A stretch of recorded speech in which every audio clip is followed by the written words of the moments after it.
তিলের নাড়ুটা আমি বানালাম আর নারকেলের নাড়ু বানিয়েছে কিন্তু মা।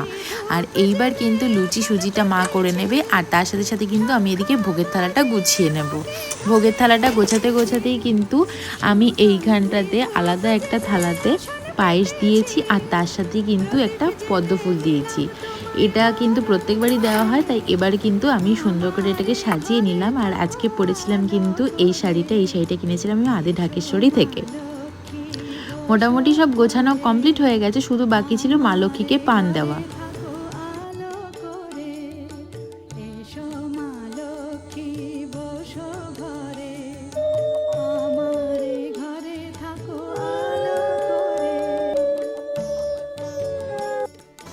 ব্রাহ্মণ কিন্তু পুজো করে চলে গেছে, আর এই বছরের মতো কিন্তু লক্ষ্মী পুজো এখানেই কমপ্লিট।